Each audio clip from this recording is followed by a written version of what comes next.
I photographed my own bruises before I let anyone touch me with a suture kit. 7 months pregnant, one wrist swelling to twice its size, two ribs grinding against each other every time I inhaled, and I still made the ER nurse wait 30 extra seconds so I could get a clean, well-lit shot of the 4 oval marks blooming purple on my left bicep, spaced exactly the width of my mother's fingers. Then I had her photograph the stairs, then the angle of the handrail, then the exact tread where the blood from my scalp had pooled, because tread height and blood pooling tell you whether somebody fell or whether somebody was put there. I have spent 9 years reading rooms like that one for the county.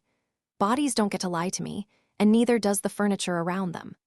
That afternoon, lying at the bottom of my parents' basement stairs with my hand pressed flat over the place where my daughter was still kicking, panicked and furious and very much alive, I understood 2 things with total clarity.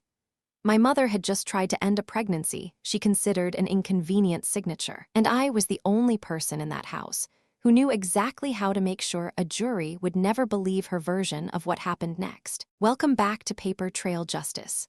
I'm Talia Renner, 34 years old, a medical death investigator for Buncombe County, North Carolina. It's my job to walk into a room after something terrible has happened and figure out, from the evidence and nothing else, what actually occurred, not what somebody wants written down. This is the story of the day my own mother put me at the bottom of a staircase to get her hands on my unborn daughter's inheritance, and how the same instincts that pay my mortgage turned her whole plan into the case file that buried her. If you've ever had a family member smile at you while quietly building a case against you the whole time, stay with me, because the ending is worth every minute of this. Drop a comment and type the word documented if you've ever kept proof of something because some part of you already knew you'd need it one day.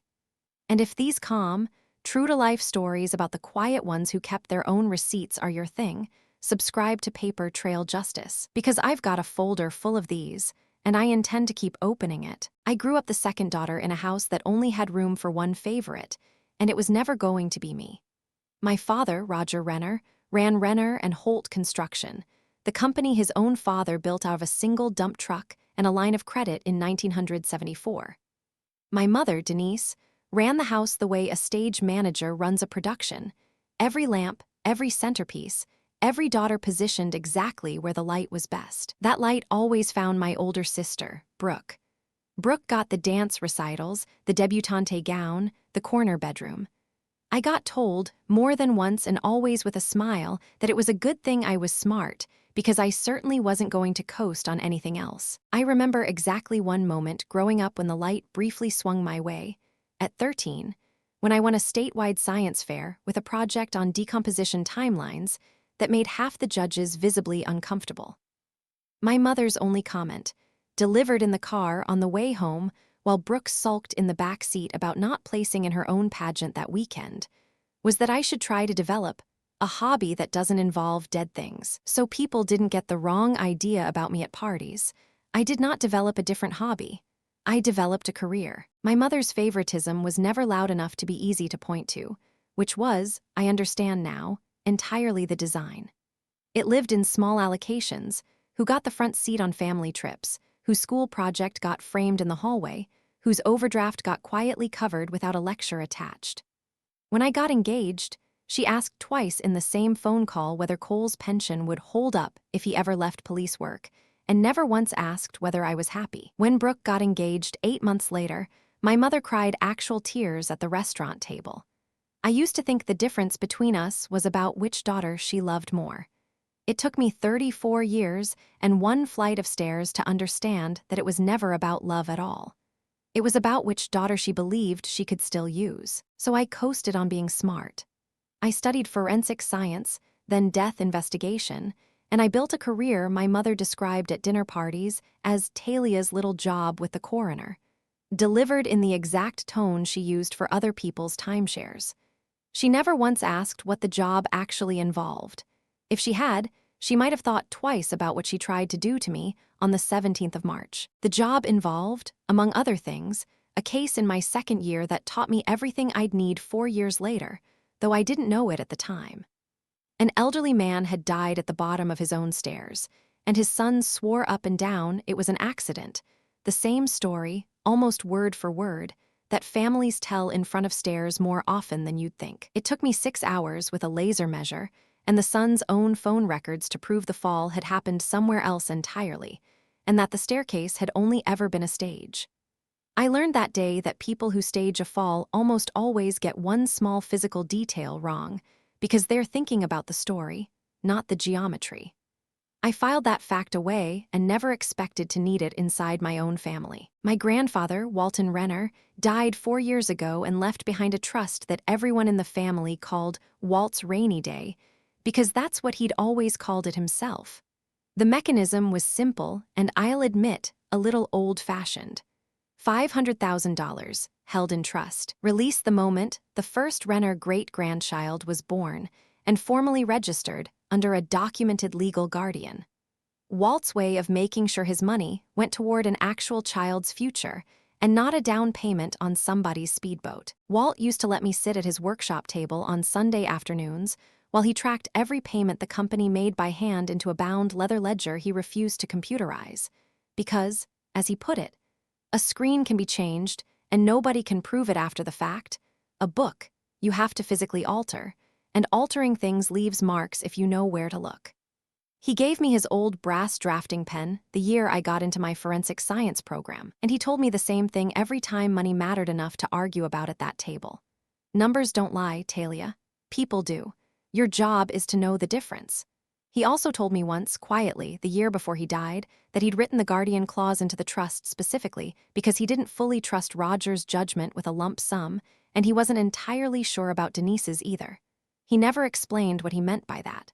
I understood it completely. 4 years later, at the bottom of a staircase, I was 7 months pregnant with that great-grandchild.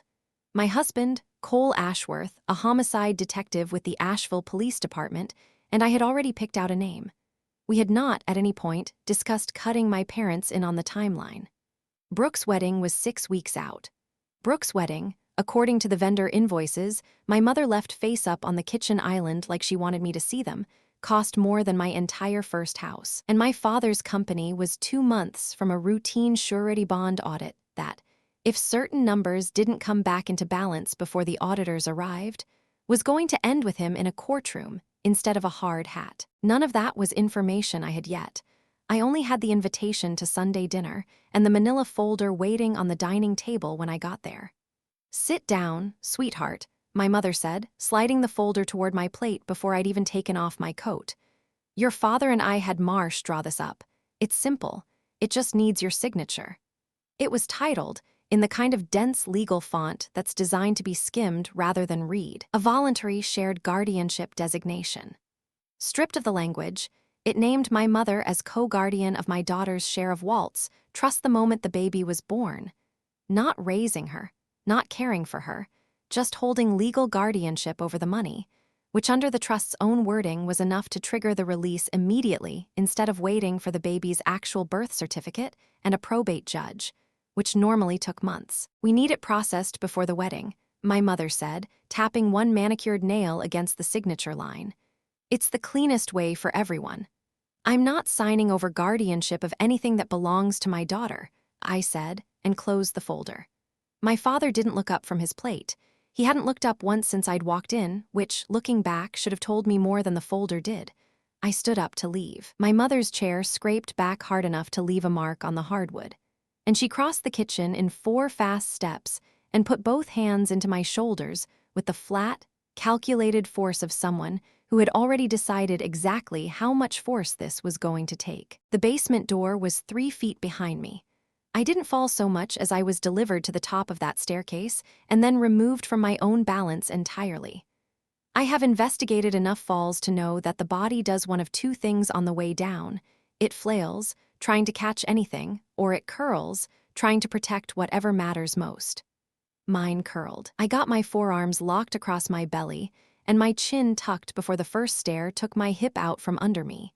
And after that it was noise and impact, and the specific cracking branch, sound of a rib giving way against a wooden edge, twice, and then the cold of the concrete floor against the side of my face. I did not black out. I want to be clear about that because it matters for what comes later. I lay at the bottom of those stairs, fully conscious, cataloging. 2 ribs, left side, point tenderness, worse on inhale. Left wrist, already swelling, load-bearing injury from trying to brace. Scalp laceration, minor, bleeding more than it should because scalps always do. And beneath all of it, a small, insistent kick against my palm, which was the only piece of evidence in that basement I actually cared about. From the top of the stairs, my mother looked down at me with an expression I will spend the rest of my life being unable to unsee, not horror, not panic, but the flat, assessing look of someone checking whether a task has been completed. "Get up," she said. "You're being dramatic." I did not get up right away. I lay still and let my training take over, because a fractured rib can puncture a lung if you move wrong, and because some very cold, very useful part of my brain had already started building the file. I want to be honest about something, since this is a story about documentation and not about pretending nothing hurt. Somewhere underneath the cataloging, underneath the discipline, there was a 22-year-old version of me lying on that same concrete floor, the one who used to set the table exactly the way my mother wanted and still never got the smile Brooke got for doing half as much. That version of me was screaming. I let her scream quietly, in a back room of my own head, while the rest of me finished counting my own injuries in order of clinical priority. There would be time for the 22-year-old later. There is always time for her later. That afternoon, there wasn't. The ambulance took me to the same hospital where I've stood over 100 gurneys in a professional capacity, which meant half the ER staff knew me by name. Dr. Anita Suarez, who I'd worked 3 cases with that year alone, examined me herself. 4 discrete oval contusions on my left bicep, consistent with a forceful 2-handed grip. Trajectory of the fall consistent with being pushed from a standing position at the top of a staircase, not a slip. Not a stumble, the fracture pattern on my ribs was wrong for a stumble, and I told her so professionally, investigator to physician, while she was still stitching my scalp. "You're narrating your own workup," she said.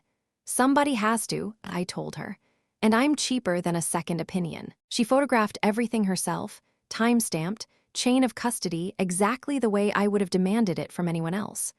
I made sure of that before I let myself feel a single thing about what had just happened to me. I needed that discipline within 4 hours because my mother did not sit quietly in a police station wondering how much trouble she was in. She called my boss, Dr. Preston Kell, the county's chief medical examiner, and the man who had hired me 9 years earlier straight out of my fellowship, called me at 11 that night, his voice careful in the specific way it gets when he's about to tell you something he doesn't want to say. "I got a call from a Denise Renner," he said. "She says she's your mother. She says you've had a psychiatric break, some kind of episode where you threw yourself down a flight of stairs, and she's concerned about your fitness for duty. She asked me to consider a mandatory evaluation." My mother had not called the police to explain herself. She had called my employer, on the theory that if she could get my professional credibility revoked before I ever filed a report, nothing I said afterward would count for anything. It was, I'll admit, not a bad instinct. It was simply built on the assumption that I hadn't already documented my own case better than she could unmake it. "Preston," I said, "I have contemporaneous ER photographs, time-stamped, taken by Dr. Suarez, showing 4-point grip contusions on my left arm that do not occur when a person throws herself downstairs. I have a fracture pattern report. I have the responding paramedics run sheet. Send someone from your office to review the file yourself before you evaluate anything, because right now the only person behaving erratically is the woman who called you." He was quiet for a moment. Then he said, "Send me everything tonight," and I heard, underneath the careful professional tone, something that sounded almost like respect. By morning, the mandatory evaluation request had been quietly withdrawn. My mother's first move had failed for the simplest possible reason. She had tried to weaponize a system built on paperwork against the one person in the family who actually knew how to build a paper trail.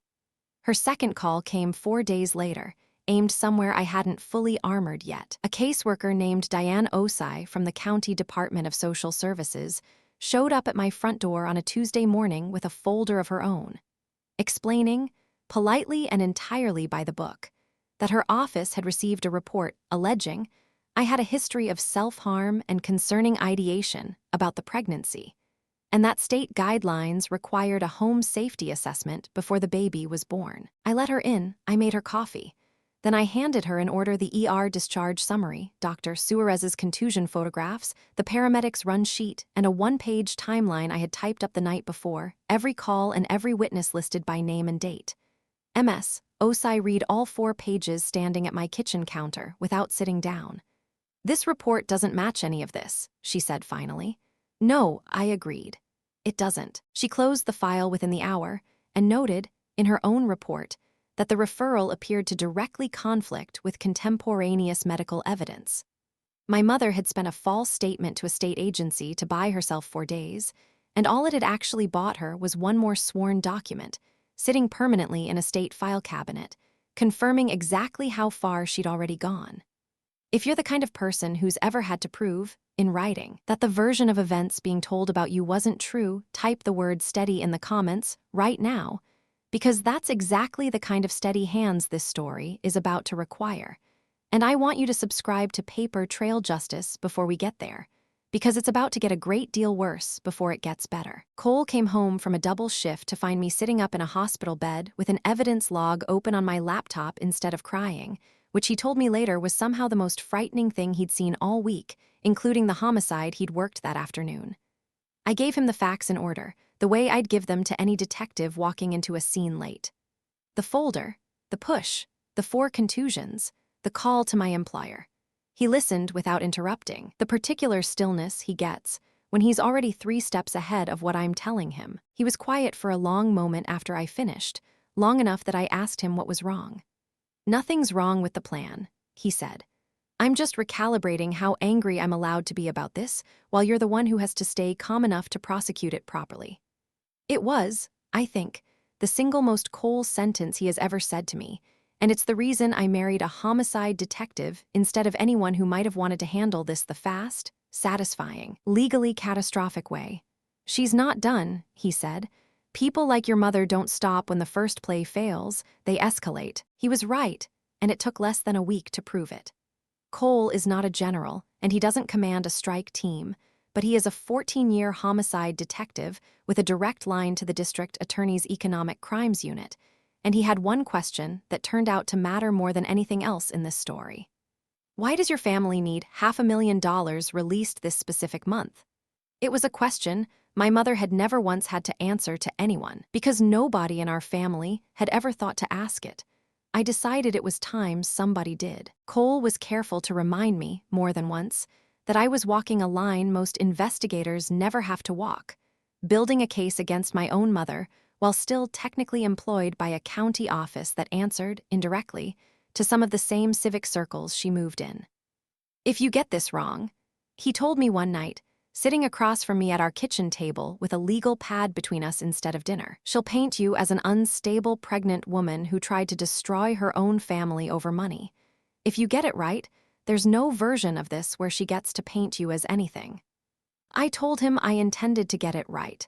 He said that was, unfortunately, exactly the answer he'd expected from me, and started making a list. It took 2 weeks, a public records request, and one deeply unhappy phone call from a former Renner and Holt bookkeeper named Yolanda Pike, who had quit 8 months earlier and never quite gotten over the reason why. "Your father's been running payments through a subcontractor called Holt Grading," she told me over coffee, hands wrapped around the cup like she needed something to hold onto. "Except there's no Holt Grading." I looked.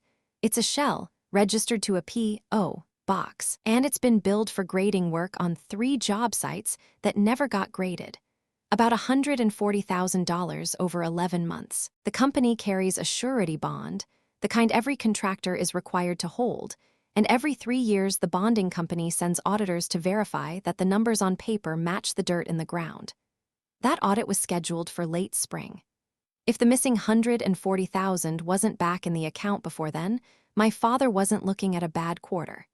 He was looking at bond fraud, a state investigation, and very possibly prison. Walt's Trust, releasing $500,000 the moment my daughter had a legally designated guardian, wasn't about Brooke's wedding at all. The wedding was the story they told me. The audit was the real deadline.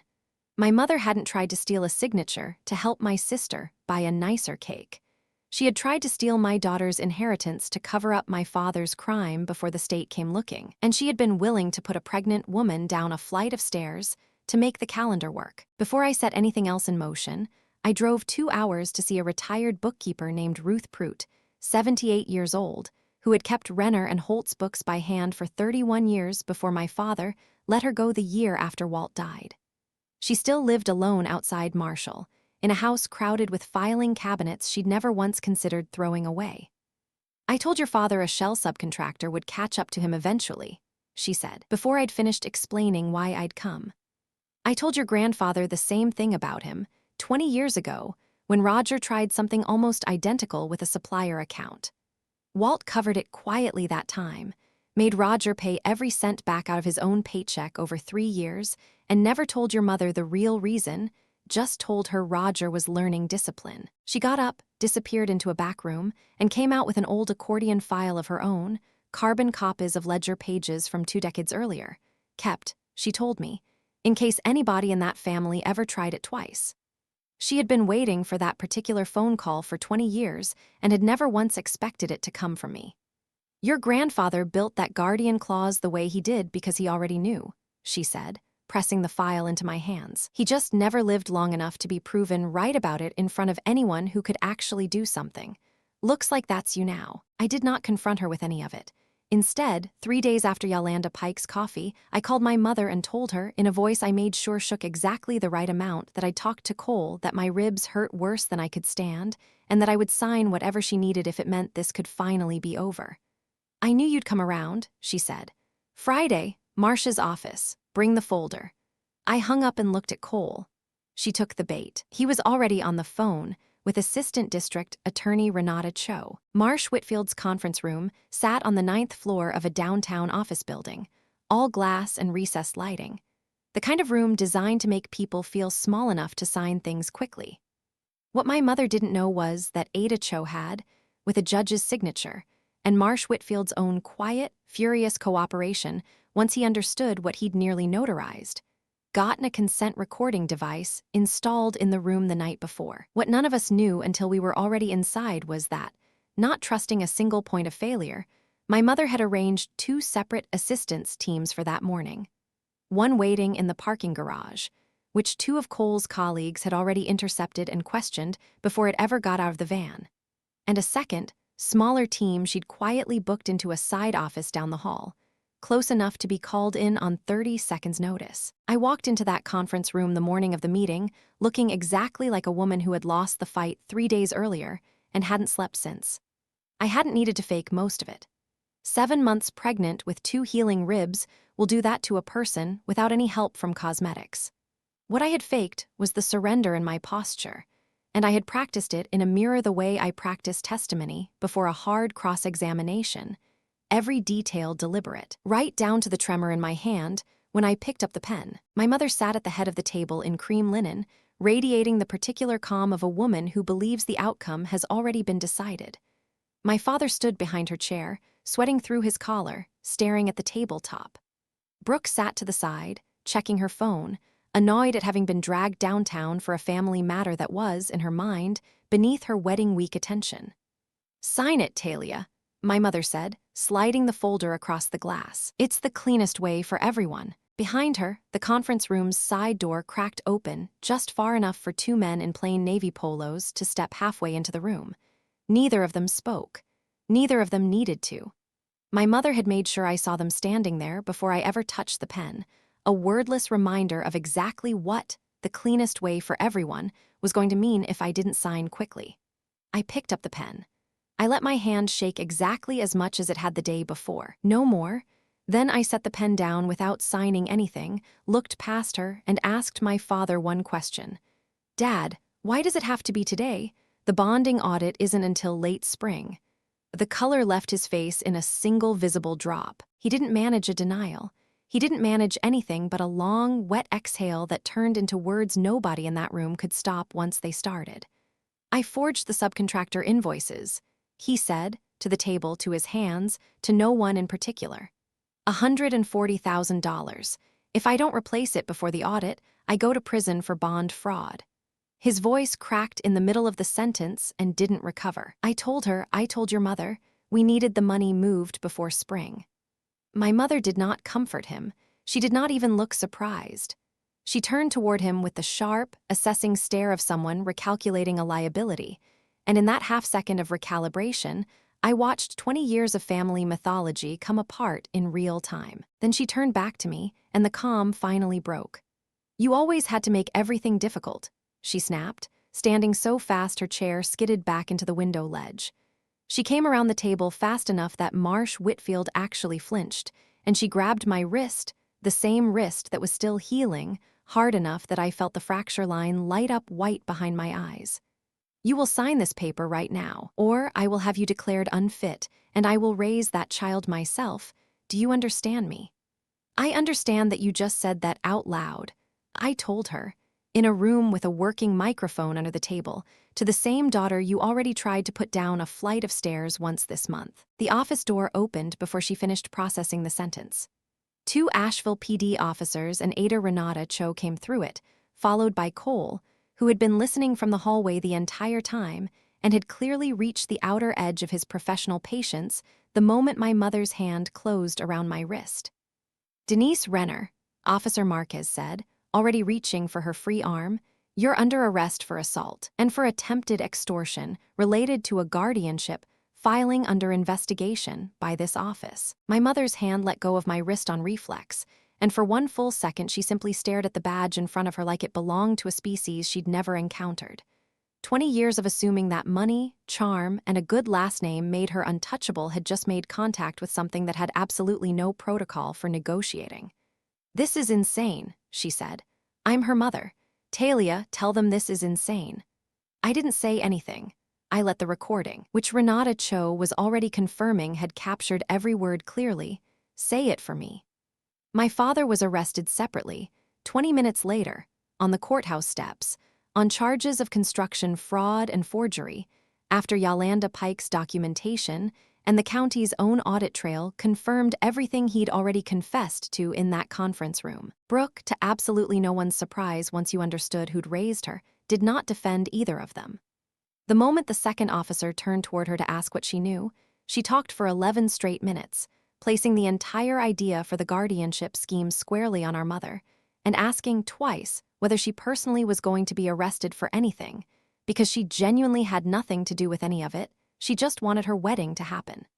She got her wish. Nobody arrested Brooke.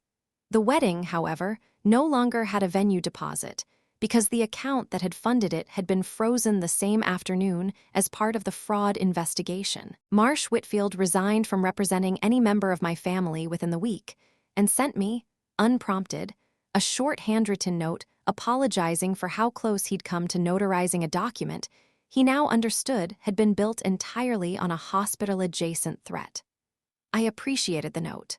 I appreciated the recording device installed in his own conference room even more, and told him so. Everyone who's ever had a family member try to rewrite what actually happened to you, right in front of your face, on the assumption you wouldn't have proof of your own, I want to hear about it.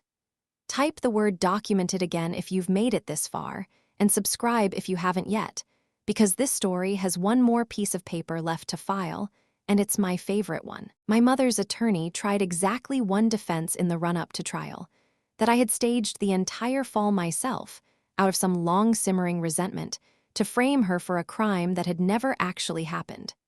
It was, I'll admit, a professionally interesting theory to sit through, mostly because it required an actual expert witness to evaluate it properly. The state brought in Dr. Osric Bellamy, a biomechanics and fall reconstruction specialist from the Regional Crime Lab, who had, entirely by coincidence, guest lectured at the very training program where I'd first learned to read a scene. He spent 4 days on the stand. He rebuilt that staircase as a 3-dimensional model using my own measurements, cross-referenced against the 4-point grip contusions on my arm, the specific fracture pattern in my ribs, and the differing bracing responses a 2-handed shove from that landing produces versus a deliberate, self-directed fall. A person staging her own injury protects her face and her head first. He told the jury, unhurried, like a man reading out a lab result, because that is, in fact, exactly what he was doing. This woman protected her abdomen, and only her abdomen, from the first frame of the fall to the last. That is not the physiology of someone performing an injury for an audience. That is the physiology of someone protecting a pregnancy. My mother's attorney did not ask him a single follow-up question, which told the room everything it needed to know before the jury ever left the box. It took them 3 hours to convict on both counts. My mother was sentenced to 6 years, of which the judge made clear she'd serve the great majority given the specific facts of the case: 4-point grip contusions, documented in time-stamped photographs. A fall pattern an independent biomechanics expert had verified down to the muscle group. A recorded confession of the real financial motive, and a courtroom full of exhibits that never once had to rely on anyone's word over anyone else's. At sentencing, I was given the chance to speak, and I kept it short, the way I'd want any witness statement kept short. I told the court that my job had taught me people rarely get caught by one dramatic piece of evidence. They get caught by the slow accumulation of small, boring, time-stamped things nobody thought to hide well enough. I told them my mother had badly underestimated exactly how many small, boring things I was capable of collecting in 4 months. Then I sat back down, because I had already said everything that mattered across 140 pages of exhibits, and I didn't need to perform grief for a room that I honestly didn't feel much of anymore. My father took a plea on the forgery and bond fraud charges, 5 years suspended to probation and full restitution, on the condition that Renner and Holt Construction be sold and he never hold a fiduciary role in any company again. The company was sold within the year. He still calls me on my daughter's birthday. I still let him. Brooke's wedding happened eventually, on a much smaller budget, at a venue that did not require 6 figures, paid for by the groom's family, which I understand was a conversation Brooke did not enjoy having. Wren Ashworth was born on a Tuesday morning in June, 7 pounds and 2 ounces, into a delivery room that had exactly the number of people in it who were supposed to be there, and not one more. Cole filled out the guardianship paperwork himself, at the hospital, before we'd even left the recovery floor, and handed it to a notary the hospital kept on staff for exactly that purpose. There was no folder waiting on any dining table. There was no clause anyone had to weaponize. Walt's trust released exactly as he'd written it, the moment my daughter had a legally designated guardian, documented cleanly, on paper nobody had forged or threatened anyone over. $500,000 sits in an irrevocable education account now, untouched by anyone's audit, anyone's wedding, or anyone's shell subcontractor. It will be there when she's 18, exactly the way her great-grandfather intended, because for once, the paperwork finally matched what was true. I still work the same job. I still walk into rooms after something terrible has happened and read what's actually there instead of what somebody wants written down. Most nights, that means someone else's tragedy. For 4 months of my life, it meant my own, and I am not sorry, not for one single second, that I knew exactly how to build the file. People like to say the truth comes out eventually. I don't believe that. The truth doesn't come out on its own. Somebody has to stand at the bottom of the stairs, in pain, and decide to start documenting instead of just surviving. That's the whole difference between a story that gets buried and one that gets filed, prosecuted, and closed. Wren is 8 months old now. She has her father's stillness, and according to Cole, my exact expression when I'm quietly building a case against someone who underestimated me. I think that's the best inheritance either side of this family could have given her. My mother writes to me sometimes from the facility where she's serving her sentence, careful, controlled letters that never once say the word sorry, only ever the word misunderstood. I read them because I believe in reading the full record even when I already know the outcome, and then I file them in a drawer I don't open again until the next one arrives. Some documents don't need a response. They just need to exist, correctly dated, in case anyone ever asks what she actually said versus what she'll claim she meant. I kept Ruth Pruitt's old ledger pages, and I kept Walt's brass drafting pen, and last month I put both of them in a fireproof box in Wren's closet, right next to the paperwork for her education trust, where they'll stay until she's old enough to understand what they mean. Someday, I'll tell her that her great-grandfather used to say numbers don't lie, people do, and that her mother spent one very bad month proving he was right about a great deal more than money. Thank you for staying with me through this one. This is paper trail justice, and if you've ever had to turn your own pain into proof because nobody else was going to believe you otherwise, Tell me about it in the comments below and let me know what your version of the folder was. If tonight's story kept you company, subscribe and stay close because there's always one more file worth opening. Take care of yourselves out there and keep documenting.